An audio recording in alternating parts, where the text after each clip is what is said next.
ரோட்டுக்கடை ஸ்டைலில் பொட்டுக்கடையும் தேங்காய் வச்சு சட்னி செஞ்சுருக்கோம், தண்ணி சட்னி. இந்த வீடியோவை பார்த்துட்டு மறக்காம நீங்களும் செஞ்சு சாப்பிட்டு கமெண்ட் பண்ணுங்க. கடை ஸ்டைலில் தண்ணி சட்னி, தேங்காய் கடலை தண்ணி சட்னி வந்து பார்த்தீங்கன்னா அவ்வளோ அருமையாக அல்டிமேட்டாக இருக்கும்.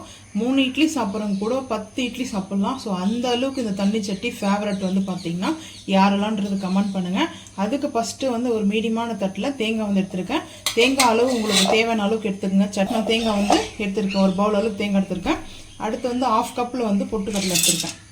அதுக்கப்புறம் வந்து பார்த்தீங்கன்னா காஞ்சி மிளகாவும் பூண்டு நான் கொஞ்சம் கூட சேர்த்துருக்கேன்.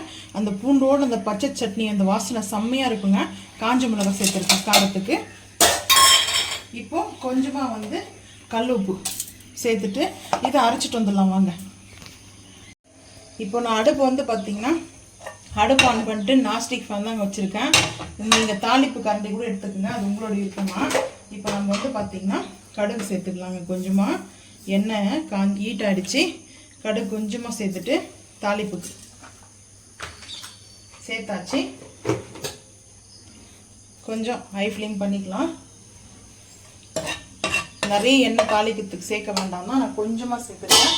இன்னும் கொஞ்சம் எண்ணெய் வந்து சேர்த்துக்கிறேன். ஆயில் சேர்த்துட்டு இப்போது பெருங்காயம் வந்து சேர்த்துக்கலாங்க. தாளிப்பு கரண்டி இருக்குது, நான் தாளிப்பு கரண்டியில் சேர்க்கலை. இப்போது கருவேப்பிலை சேர்த்துட்டு மூடி போட்டுடலாங்க.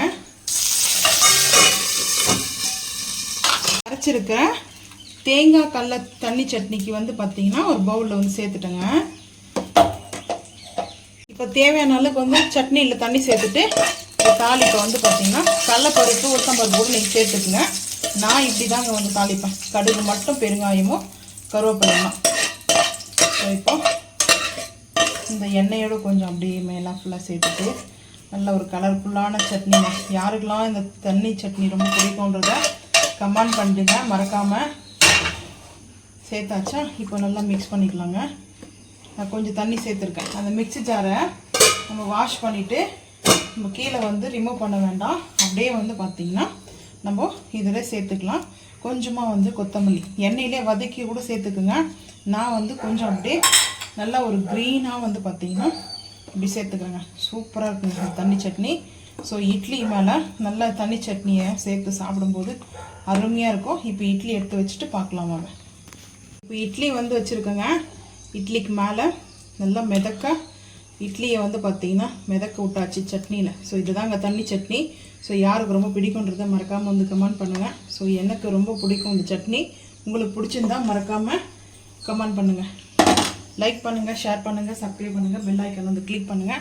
மறக்காம சேனல் வந்து ஃபாலோ பண்ணுங்கள். அப்போ தான் நம்ம போகிற வீடியோ உங்களுக்கு நோட்டிஃபிகேஷன் வரும். பாய்.